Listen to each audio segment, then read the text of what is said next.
ओम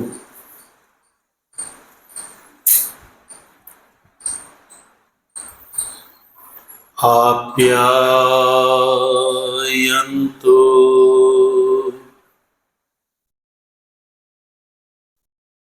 ममाङ्गानि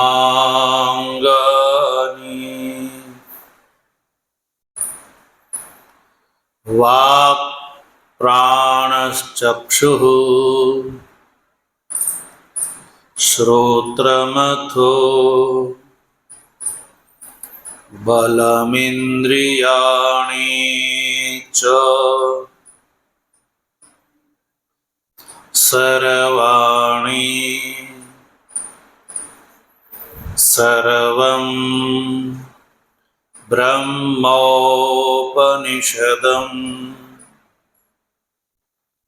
माहं ब्रह्म निराकुर्याम्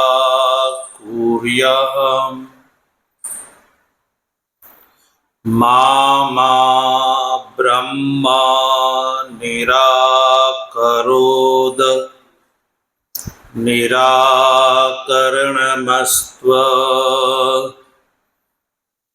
निराकरणम् मेस्तु तदात्मनि निरते यः उपनिषत्सु धर्मा स्ते मयि सन्तु ते मयि सन्तु। ओम शांति शांति शांति।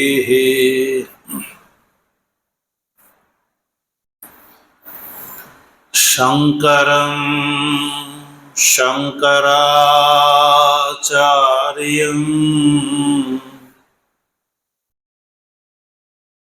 केशवं बादरायणं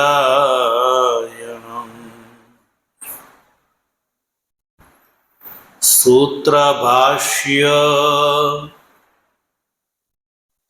कृतौ वन्दे भगवन्तौ पुनः पुनः। ईश्वरो गुरुरात्मेति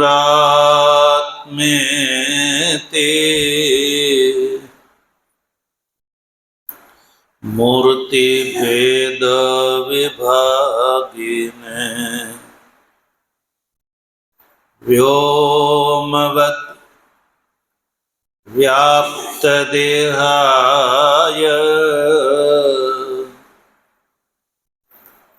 दक्षिणामूर्तये नमः। ओम शांति शांति शांति।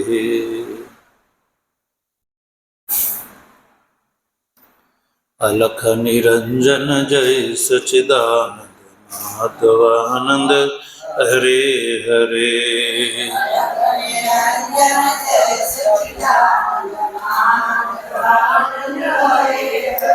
हे अलख निरंजन जय सच्चिदानंद माधवानंद हरे हरे।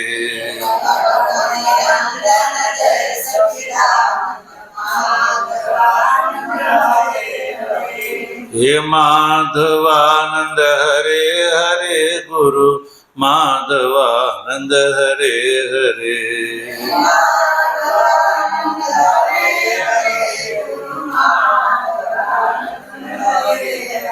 हे माधवानंद हरे हरे गुरु माधवानंद हरे हरे।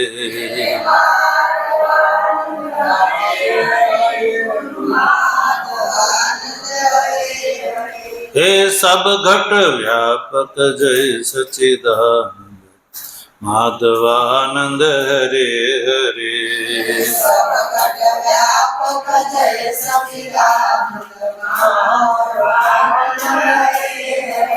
હે ઘટ ઘટ વ્યાપક જય સચિદાનંદ માધવાનંદ હરે હરે.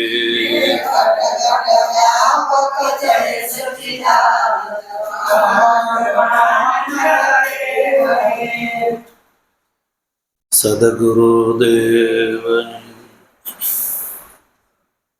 તત્વ જિજ્ઞાસુ સજ્જનો, ભગવાનની પરમાનુકંપાથી સામવેદની છાંદોગ્ય ઉપનિષદના 5મા અધ્યાયના 3ય ખંડથી લઈને 10મ ખંડ પર્યંત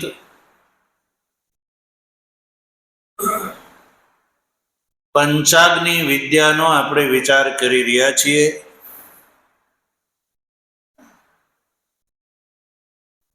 રાજા પ્રવાહણ જૈવલી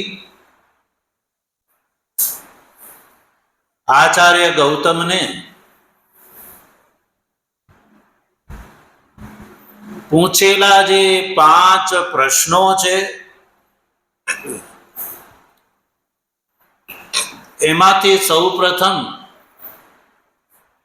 5મા પ્રશ્નનો ઉત્તર આપે છે. કયા પ્રશ્નનો? 5મા પ્રશ્નનો સૌથી પહેલા ઉત્તર આપે છે. પ્રશ્નનું સ્વરૂપ શું હતું કે 5મી આહુતિમાં જઈને જે જળ છે એ પુરુષ સંજ્ઞાને કેવી રીતે પ્રાપ્ત કરે છે એ તું જાણે છો? પંચમ્યામ આહુતો આપઃ પુરુષવચસો ભવંતી વેત્થ. આવો પ્રશ્ન છે કે 5મી આહુતિમાં અર્થાત 5મી આહુતિ થતા જે શ્રદ્ધારૂપી જે જળ છે એ પુરુષ એવી સંજ્ઞાને કેવી રીતે પ્રાપ્ત કરે છે એ તો જાણે છો? આ 5મો પ્રશ્ન છે. એના ઉત્તરમાં આપણે 3ય ખંડથી લઈને 8મા ખંડ સુધીનો જે ગ્રંથ છે એનો વિચાર કરી ચૂક્યા. 3થી લઈને 8મા ખંડ સુધીની અંદર આ 5મા પ્રશ્નનો ઉત્તર આપ્યો છે.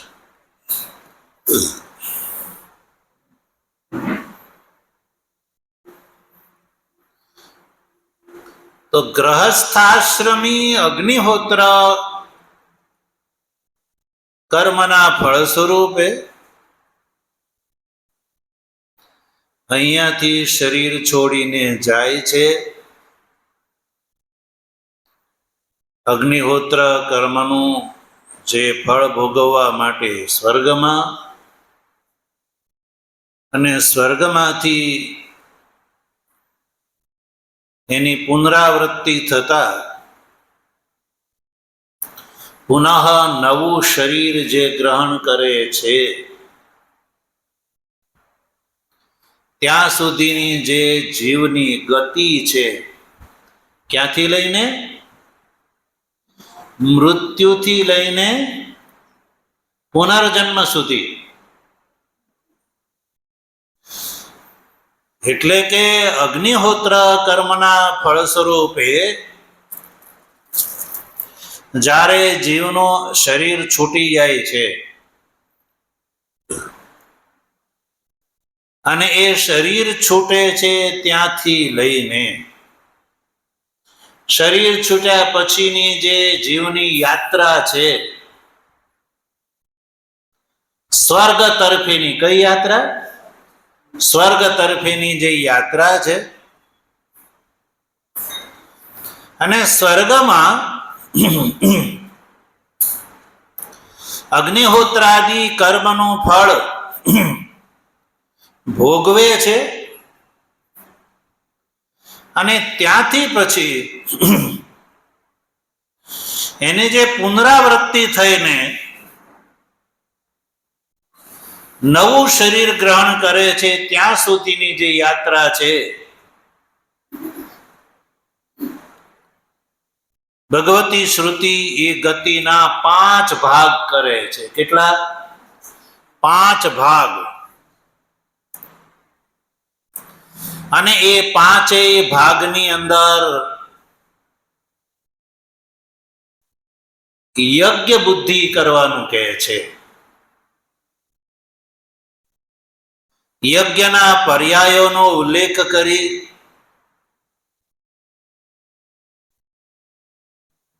દ્યુલોક,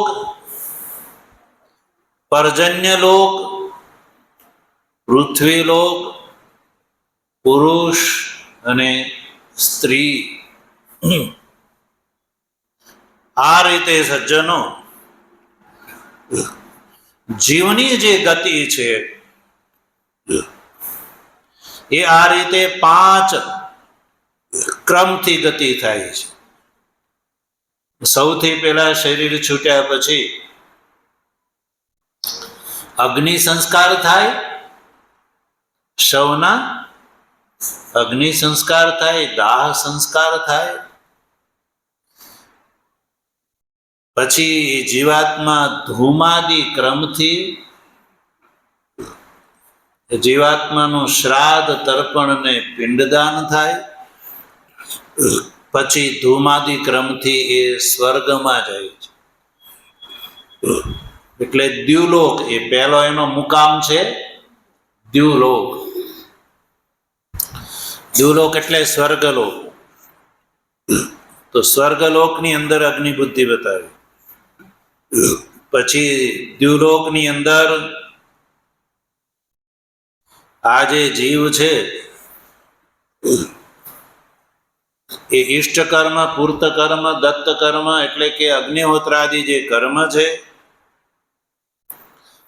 એના ફળનો ભોગ કરે છે. ક્યાં? સ્વર્ગમાં. હવે કોઈ પણ કર્મનું ફળ છે ને એ ભોગથી સમાપ્ત થઈ જાય છે. કર્મનું ફળ જે છે શાશ્વત નથી, હંમેશા નથી રહેતું. એટલે સ્વર્ગમાં ભોગવવા યોગ્ય જે કર્મો છે એવા કર્મો કે જેનો ભોગ સ્વર્ગમાં થઈ શકે, એ ભોગ સમાપ્ત થયા પછી ત્યાંથી જીવાત્માને પાછું ફરવું પડે છે. તો પાછું ફરતા પહેલા સૌથી પહેલા એ પર્જન્ય લોકમાં આવે છે. પર્જન્ય, પછી પર્જન્યના વૃષ્ટિના રૂપમાં એ પૃથ્વીમાં આવે છે. પૃથ્વીમાં આવ્યા પછી અન્ન રૂપે એ થઈ જાય છે. અન્નનું રૂપ ધારણ કરીને પુરુષના શરીરમાં અન્નના માધ્યમથી એ જે જીવાત્મા છે એ દાખલ થાય છે. અને પુરુષના શરીરમાંથી નીકળીને માતાના શરીરની અંદર એ પ્રવેશ કરે છે. તો દ્યુલોક, પર્જન્યલોક, પૃથ્વીલોક, પુરુષ અને સ્ત્રી, આ પાંચ ની અંદર યજ્ઞ બુદ્ધિ એ અવાંતર વાત છે, પણ જીવાત્મા જે છે એ આ રીતે ગમન કરે છે. અને એ પાંચેય જગ્યાએ ક્રમથી શ્રદ્ધા, સોમ, વૃષ્ટિ, અન્ન અને રેતના રૂપમાં માતાના શરીરની અંદર એ દાખલ થઈ જાય છે. દ્યુલોકમાં એમાં શ્રદ્ધા રૂપથી હવન, દ્યુલોકમાં શ્રદ્ધા રૂપથી હવન, પર્જન્યમાં સોમ રૂપથી હવન, પૃથ્વીમાં વૃષ્ટિ રૂપથી હવન, પુરુષમાં અન્ન રૂપથી હવન અને સ્ત્રીમાં રેત રૂપથી હવન. અને રેત રૂપથી એ હવન થયા પછી માતાના શરીરમાં દાખલ થયા પછી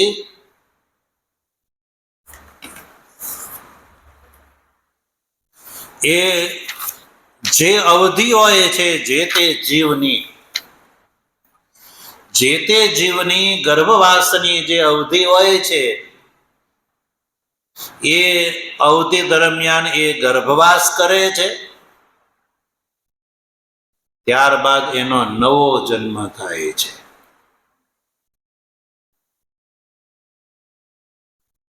આમ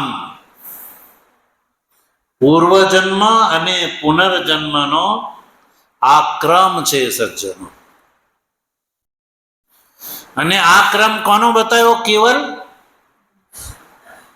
વૈદિક કર્મ કરવા વાળા જીવનો. નિષિદ્ધ કર્મ કરવા વાળો આ રીતે સ્વર્ગમાં નથી જતો. પણ ગ્રહસ્થ આશ્રમની અંદર જે ગ્રહસ્થ આશ્રમના કર્મો કરી અગ્નિહોત્રાદિ ઇષ્ટ કર્મ, પૂર્ત કર્મ અને દત્ત કર્મ જેણે કર્યા છે એની આ ગતિ થાય છે. અને એટલે જ આપણે ગ્રહસ્થ આશ્રમીનું મૃત્યુ થાય છે ત્યારે એના નામની આગળ સ્વર્ગસ્થ એવા શબ્દનો પ્રયોગ કરવામાં આવે છે. પણ સ્વર્ગમાં ગયા પછી ત્યાં એને સ્થાયી રહેવાનું નથી મળતું. જ્યાં સુધી એણે કરેલા કર્મના ફળનો ભોગ ન થાય ત્યાં સુધી જ એને સ્વર્ગમાં વાસ મળે છે. અને આ મનુષ્ય શરીરમાં કરેલા જે કર્મો છે એ તો બહુ પ્રકારના છે. કર્મો બહુ પ્રકારના છે, પણ એ કર્મોમાંથી જે કર્મનું ફળ સ્વર્ગમાં ભોગવવા યોગ્ય છે એ જ કર્મનો ભોગ ત્યાં સ્વર્ગમાં એને મળે છે. સજ્જન,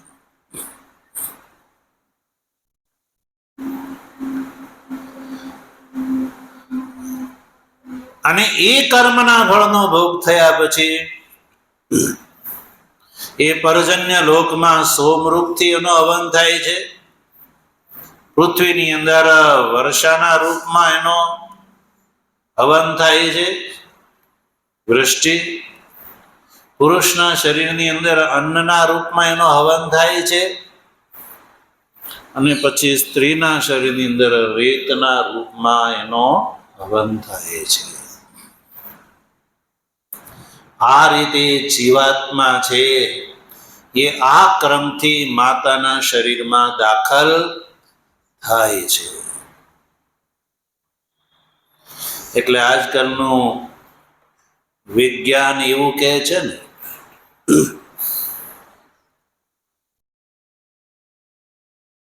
કે ગર્ભમાં તરતો તરત જે છે જીવ દાખલ નથી થતો એમ કે છે.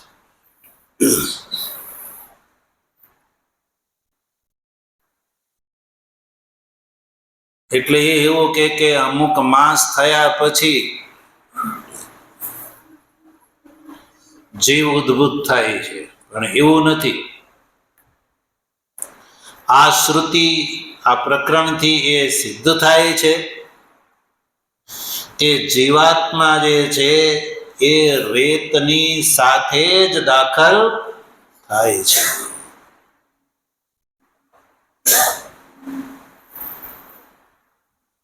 અને એ તો એનું જે શરીર જે છે એ શરીર જ્યાં સુધી પૂર્ણ રૂપથી ઉદ્ભુત ન થાય ત્યાં સુધી એનો જન્મ નથી થતો. જીવ તો પહેલેથી જ વિદ્યમાન રહે છે.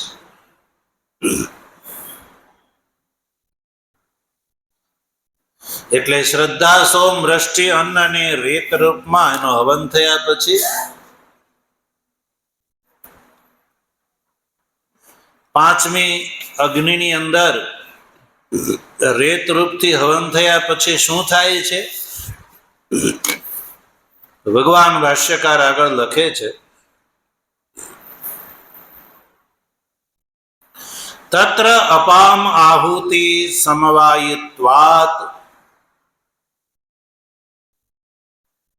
આઠમા ખંડની બીજી કંડિકાનું ભાષ્ય સમાપ્ત થયા પછી ભાષ્યકાર આગળ લખે છે કે એવં શ્રદ્ધા, સોમ, વર્ષા, અન્ન રેતો હવન પર્યાય ક્રમેણ આપ એવ ગર્ભીભૂતા હતા. તો આ જે તૃતીય ખંડથી લઈને અષ્ટમ ખંડ પર્યંતના ગ્રંથમાં જે રીતે બતાવ્યું, શ્રદ્ધા, સોમ, વૃષ્ટિ, અન્ન અને રેતના રૂપમાં હવનના પર્યાય ક્રમથી જે આપ એટલે જે જળ છે એ ગર્ભીભૂત થાય છે. જે જળ છે એ આપ છે એ ગર્ભીભૂત થાય છે. અને આપથી અભિપ્રાય છે મનુષ્ય શરીરમાં એને જે કરેલા અગ્નિહોત્રાદિ કર્મો છે એ કર્મનું અપૂર્વ જે છે એ અપૂર્વનું વિપરિણામ લક્ષણ જે કાર્યારંભ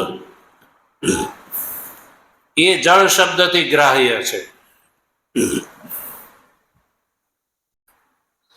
અને આનાથી એ સિદ્ધ થાય છે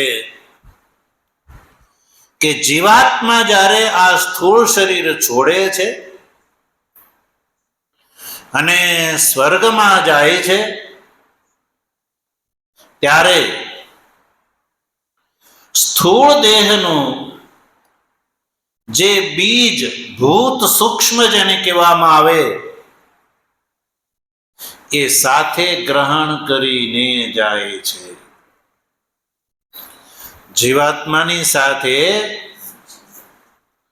આગળનું જે શરીર જે એને પ્રાપ્ત કરવાનું છે એનું જે બીજ જેને ભૂત સૂક્ષ્મ કહેવામાં આવે છે, ભૂત સૂક્ષ્મ એટલે પૃથ્વી, જળ, તેજ, વાયુ અને આકાશનો જે સૂક્ષ્મ બીજ એ સાથે ગ્રહણ કરીને જાય છે જીવાત્મા. અને એટલે જ આગળ એને બીજું નવું સ્થૂળ શરીર મળે છે. અન્યથા જે છે એ પ્રતિબંધિત થઈ જાય છે. એટલે આપણે વારંવાર કહીએ છીએ કે એટલે આપણે ત્યાં અગ્નિ સંસ્કાર એટલા માટે કરવામાં આવે છે અને શ્રાદ્ધ, તર્પણ, પિંડદાન વગેરે પણ એટલા માટે જ કરવામાં આવે છે, કારણ કે ગ્રહસ્થાશ્રમના કર્મનું ફળ સ્વર્ગલોક છે. એ ક્રિયા કરવામાં આવે ત્યારે જ જીવ જે છે એ એની આગળ ગતિ થાય છે, અન્યથા ગતિ બાધિત થઈ જાય છે. તો આહુતિની સાથે આ જે જળ છે એ સમવાયી છે. એટલે ભાષ્યકાર આગળ લખે છે કે તત્ર અપામ આહુતિ સમવાયિત્વાત. જ્યારે આ જીવ અગ્નિહોત્ર આદિ કર્મ કરે છે, એમાં આહુતિ પ્રદાન કરે છે, તો આહુતિની સાથે જે જળ છે, આપ છે ને એ સમવાયી રહે છે. અને પ્રાધાન્ય વિવક્ષા આપહ. યદ્યપિ આહુતિમાં તો અન્ય પણ પદાર્થો હોય છે, પણ પ્રાધાન્યની વિવક્ષાથી જે છે એ જળ છે એ વધારે હોય છે. એટલે રાજા પ્રવાહણ જેવલીએ આ પાંચમી આહુતિમાં આપ છે એ પુરુષ સંજ્ઞાને ધારણ કરે છે એવું કહ્યું. આપ પંચમ્યમ આહુત પુરુષ વત્સ ભવંતી ઇતિ. એટલે એનો મતલબ એવો નથી કે ત્યાં કેવળ આપ જ છે. ન તો આપ એવો કેવલા સોમાદિ કાર્યમ આરભંતે.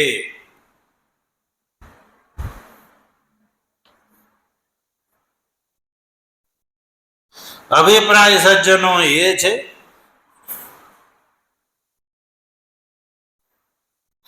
કે પ્રાધાન્યની વિવક્ષાથી જળનો નિર્દેશ કરેલો છે. એનો મતલબ કે જળ જ જે છે એ આગળનું કાર્ય આરંભ કરે છે એવું નથી, પણ પાંચેય ભૂત છે. અને છાંદોગ્ય ઉપનિષદના સિદ્ધાંત પ્રમાણે ત્રિવિધ કૃત ત્રણ ભૂત લ્યો: પૃથ્વી, જળ અને તેજ. કારણ કે આમાં છઠ્ઠા અધ્યાયની અંદર ત્રિવિધકરણની વાત આવે છે. એટલે તેત્રી ઉપનિષદની અંદર વાયુ અને આકાશ એ બે પાંચેયની વાત આવે છે. પણ અહીંયા છાંદોગ્ય ઉપનિષદના સિદ્ધાંત પ્રમાણે કેવળ જળ જ નથી, જળ છે એ ત્રિવિધકૃત છે. કેવું છે? ત્રિવિધકૃત. એટલે જળની અંદર પૃથ્વી પણ છે અને તેજ પણ સમાયેલું છે. એટલે પૃથ્વી અને તેજથી યુક્ત જે જળ છે એ પાંચમી આહુતિની અંદર પુરુષ સંજ્ઞાને ધારણ કરે છે. આપ અત્રિવિધકૃત નથી. અને ત્રિવિધકૃતત્વેપી વિશેષ સંજ્ઞા લાભો દ્રષ્ટ. ભલે ત્રિવિધકૃત હોય છતાં પણ એક એક ભૂત જે છે એ વિશેષ સંજ્ઞાનો લાભ પ્રાપ્ત કરે છે. સરોવર ભરેલું હોય તો આપણે એમ કહીએ કે જળ ભરેલું છે, એવું કહીએ છીએ. શું કહીએ છીએ? જળ ભરેલું છે. આપણે પીએ છીએ, ગ્લાસમાં લઈએ છીએ, એ શું છે? જળ છે. તો એને આપણે જળ કહીએ છીએ. તો એનો મતલબ એવું નથી કે એની અંદર બીજો કોઈ ભૂત નથી. 8 આની 12 જળ છે. ગ્લાસની અંદર ભરેલું જે જળ છે એની અંદર 8 આની 12 જળ છે, 2 આની પૃથ્વી છે, 2 આની તેજ છે, 2 આની વાયુ છે અને 2 આની આકાશ છે. એમ કરીને 8 આની એટલે કે એ પૂર્ણ જળ બને છે. તો જળની અંદર પૃથ્વી, તેજ, વાયુ અને આકાશ, આ ચારેય ભૂત હોવા છતાં આપણે એને શું કહીએ છીએ? જળ કહીએ છીએ. એટલે કે જળની માત્રા અધિક હોવાના કારણે આપણે એની માટે જળ સંજ્ઞાનો જ પ્રયોગ કરીએ છીએ. એવી રીતે માટીનું ઢેફું લેવામાં આવે, તેને જોઈને આપણે કહીએ છીએ કે આ પૃથ્વી છે, માટી છે. પણ એની અંદર સજ્જનો જળ, તેજ, વાયુ અને આકાશ, આ બીજા પણ ભૂતો રહેલા છે. કારણ કે આ દૃશ્યમાન સંસાર છે એ પંચીકૃત પંચ મહાભૂતમાંથી બને છે. એટલે માતાના શરીરની અંદર જે અહીંયા રેતના રૂપમાં જે પ્રવેશ થયો, જે જળનો, એમાં કેવલ જળ જ છે એવું નહીં, પણ પૃથ્વી, તેજ, વાયુ અને આકાશ એ પણ છે. અને એટલે જ જ્યારે બાળકનો જન્મ થાય છે ત્યારે એ બાળકનું શરીર કેવળ જળનું જ બનેલું છે એવું નથી. એની અંદર પૃથ્વી, જળ, તેજ, વાયુ ને આકાશ, આ બધા પાંચેય ભૂતો છે. એટલે આના દ્વારા ભગવાન ભાષ્યકાર એવું સિદ્ધ કરે છે કે જ્યારે અગ્નિહોત્રી કર્મ કરવા વાળાનું શરીર છૂટે છે ત્યારે આ છૂટેલા શરીરમાંથી અગ્નિ સંસ્કાર થયા પછી પાંચેય ભૂત સૂક્ષ્મ જે છે એનું ગ્રહણ થાય છે અને એ દ્યુલોકનો ભાગીદાર થાય છે. નહીં તો પછી આગળનું સ્થૂળ શરીર જે છે એ પાંચ ભૌતિક રહે નહીં. એટલે શ્રદ્ધા, સોમ, વૃષ્ટિ, અન્ન, આ બધી આહુતિમાં પાંચેય ભૂત રહેલા છે એમ સમજવું જોઈએ. એટલે તો આ સંસારમાં આપણે જોઈએ છે પશુ, પક્ષી, કીટ, પતંગ, મનુષ્યથી જે નીચ શરીરો છે, બધાય શરીરો છે, બધાની અંદર પાંચ ભૂત જ રહેલા છે. માત્રાની અધિકતાના કારણે એ જે તે ભૂતની સંજ્ઞા ધારણ ભલે કરે છે કે આ પૃથ્વી છે, આ જળ છે, આ વાયુ છે, આ તેજ છે, આકાશ છે, પણ પંચકૃત હોવાથી બધા ભૂતો બધાની અંદર સમાયેલા હોય છે. એટલે ભાષ્યકાર લખે છે કે ત્રિવિધ કૃતત્વેપી વિશેષ સંજ્ઞા લાભ દ્રષ્ટ પૃથ્વી ઇયમ ઇમા આપઃ અયમ અગ્નિ ઇતિ અન્યતમ બાહુલ્ય નિમિત્ત. એવી રીતે પૃથ્વી, જળ અને અગ્નિ, ભાષ્યકારે આ ભાષ્ય પંક્તિમાં ત્રણ જ નામ ગ્રહણ કર્યા. કારણ કે આ જે સામવેદની જે આ છાંદોગ્ય શાખા છે એ શાખામાં ત્રણ ભૂતનો ઉલ્લેખ જોવા મળે છે. તેત્રી શાખામાં પાંચ ભૂતનો ઉલ્લેખ જોવા મળે છે. એટલે શાખાના કારણે ભગવાન ભાષ્યકારે ત્રણના નામ ગ્રહણ કર્યા. પૃથ્વી ઇયમ હિમા આપઃ અયમ અગ્નિ ઇતિ અત્યંતમ બાહુલ્ય નિમિત્ત. તસ્માત સમુદિતાની એવ ભૂતાની અપબાહુલ્યાત કર્મ સમવાયિની સોમાદિ કાર્યમ આરંભકાણી આપ ઇતિ ઉચ્ચન્તે. એટલે આ પાંચેય ભૂતોથી યુક્ત જે છે, પણ જળની બહુલતાના કારણે કર્મની સાથે સમવાયી જે જળ છે એ સોમ, વૃષ્ટિ, અન્ન અને રેતરૂપ કાર્યનો આરંભ કરે છે, અને એને માટે આપ ઇતિ ઉચ્ચંતે, એને જળ એવી સંજ્ઞાથી કહેવામાં આવ્યું. એટલે પ્રવાહણ જૈવલી રાજા એવું કહ્યું કે આપઃ પુરુષ વત્સો ભવંતી. જળ શબ્દનો પ્રયોગ કરો. યદ્યપી પાંચેય ભૂતો છે એમ સમજવાનું કે પાંચમી આહુતિમાં આ ભૂત સૂક્ષ્મ છે એ કેવી રીતે પુરુષ સંજ્ઞાને ધારણ કરે છે. હવે પ્રશ્ન આવો બનાવવાનો, આપથી કેવળ જળ જ નહીં લેવાનું પણ પાંચેય ભૂત. એટલે પાંચમી આહુતિમાં આ જે પાંચેય ભૂતો, જે કર્મ સમવાયી જે પાંચેય ભૂત છે, પાંચેય ભૂતોનો જે સૂક્ષ્મ ભૂત સૂક્ષ્મ છે એ માતાના શરીરમાં જઈને કેવી રીતે પુરુષ સંજ્ઞાને ધારણ કરે છે, તો એ આ ક્રમ બતાવી દીધો. દ્રશ્યતે ચ દ્રવ બાહુલ્યમ સોમ વૃષ્ટિ અન્ન રેતો દેહેશુ. હવે તો કોઈ એમ કે ભાઈ પાંચેય ભૂત ગ્રહણ કરવાના હોય તો જળ શબ્દનો જ કેમ સંજ્ઞા, જળ શબ્દનો જ પ્રયોગ કેમ કર્યો, આપ હોય એવું કેમ કીધું? તો જળની બહુલતા હોય છે એટલા માટે. હવન કરતી વખતે પણ હોમ્ય પદાર્થની અંદર જળની બહુલતા, પછી સોમ અન્નની અંદર પણ જળની બહુલતા, વૃષ્ટિ વરસાદની અંદર પણ જળની બહુલતા, વૃષ્ટિથી જે અન્ન ઉત્પન્ન થાય છે એ અન્નની અંદર પણ જળની જ બહુલતા હોય છે. ક્યારે તમે લોકોએ વિચાર કર્યો કે દાખલા તરીકે એક ખેતર છે, શું છે?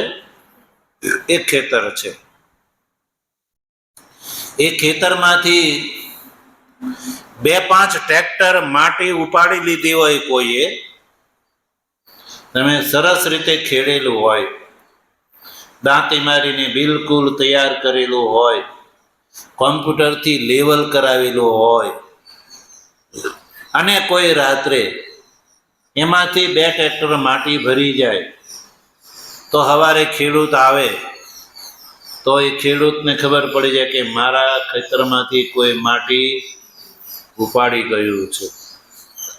તો માટી એટલે ખાડો પડી જાય, એમાં ખાડો પડી જાય છે કે કોઈ માટી ઉઠાવી ગયું છે. પણ એ જ ખેતરમાંથી એમાં જો કેળોની ખેતી કરવામાં આવે, જેની કેળોની, તમાકુની, જે ખેતી કરો તે, તો કોઈ પણ પાક છે એ પાણી પાયા વગર થાય છે? નથી થતો. તો એ પીધેલું પાયેલું જે જળ છે ને એ જ અન્ન રૂપ ધારણ કરે છે. તમે જો કેળો વાવ્યો હોય 5 વીઘાની, અને એના થળિયાનું જ વજન કરો, કેવળ કેળાનું નહીં પણ એના થળિયાનું જ ઉપાડીને વજન કરો 5 વીઘાની કેળોના, તો કેટલું બધું વજન થઈ જાય. એ બધું વજન શેમાંથી નીકળ્યું? ખેતરમાંથી. શેમાંથી? કે બહારથી તો લાવ્યા નથી. તો જે પાયેલું જળ છે ને એને જ અન્નનું રૂપ ધારણ કરી લીધું. એટલે પછી થળિયાનું વજન ગણો, પાંદડાનું વજન ગણો, અને એમાંથી કેટલી ગાડી કેળા ભરાઈ છે એ કેળાનું બધાનું વજન કરો, અને કેળા ટનો મોઢે વેચી દીધા. થળિયા જે છે એ પણ ટનો મોઢે એમાંથી ઉત્પન્ન થાય છે. પણ જ્યારે ખેડી નાખવામાં આવે ત્યારે ખેતર ઓછું થયેલું દેખાય છે. ખેતર ખેડો ત્યારે તમને એમ થાય કે ના, મારું ખેતર તો એવું ને એવું છે, એમાંથી એકય માટીનું ઢેફું ઓછું થયું નથી. તો આ તો 1 વર્ષની વાત છે. પણ દરેક વર્ષે એમાંથી કેટલો બધો આપણે પાક લઈએ છીએ. કેળોનો પાક કેટલું વજન ખેતરમાંથી નીકળે છે, પણ ખેતર ઓછું નથી થતું. પણ 2 ટ્રેક્ટર માટી ઉપાડી લીધી હોય તો તરત ખબર પડી જાય કે માટી ઓછી થઈ. પણ આ રીતે વજન એટલું બધું નીકળે છે થળિયાના રૂપમાં, કેળોના રૂપમાં, તોય ઓછું થતું નથી. કેમ? કારણ કે જે જળ પાતા હતા ને એ જળે જ એ વજન ધારણ કરી લીધું છે. એટલે જળ છે એ જ અન્નનું રૂપ ધારણ કરી લે છે. તો પાતી વખતે તો એ જળ છે, એ જળના રૂપમાં તમને શુદ્ધ જળ દેખાય છે. પછી કેળાના રૂપમાં એ અન્ન થઈ ગયું. શું થઈ ગયું? અન્ન થઈ ગયું, સ્થૂળ રૂપ ધારણ કરી લીધું. પણ એની અંદર પ્રધાનતા કેની છે? જળની છે. બસ એવી જ રીતે દ્રવની બહુલતા જે છે, સોમ, વૃષ્ટિ, અન્ન અને રેતની અંદર ભલે હોય, પણ એમાં 5 ભૂત સમાયેલા છે. એટલે બહુદ્રવમ ચ શરીરમ યદ્યપિ પાર્થિવમ. અને આ શરીર, સ્થૂળ શરીર લઈ લો, 9 માસ પછી શરીર નો જન્મ થાય તો એ વખતે આપણે શરીરને પાર્થિવ કહીએ છીએ. પાર્થિવ શરીર. છતાં પણ આ શરીરની અંદર જો જોવામાં આવે તો કેટલું બધું જળ રહેલું છે. લોહીના રૂપમાં, પરસેવાના રૂપમાં, અન્ય પ્રકારથી આપણા શરીરની અંદર પ્રકારાંતરથી જળની બહુલતા જોવા મળે છે. આમ તો તમે ડોક્ટરને ઓપરેશન કરીને કહો કે એમાં કઈ જગ્યાએ જળ ભરેલું છે, તો એને લોહી દેખાશે, જળની ગ્રંથિ ક્યાંય નહીં દેખાય. પણ મહેનત કરો તો શરીરમાંથી પરસેવાના રૂપમાં જળ નીકળે છે કે? પણ ઓપરેશન કરવામાં આવે તો ક્યાંય જળનો કઈ દેખાય અંદર? કારણ કે પ્રયત્ન કરવાથી, પ્રયત્ન જે છે તેજ છે ને તેજમાંથી જળ છૂટું પડે છે. તો ભાષ્યકારે સ્પષ્ટીકરણ કર્યું કે સજ્જનો, તત્ર પંચમ્યામ આહુતો હુતાયામ રેતો રૂપા આપહ ગર્ભીભૂતા.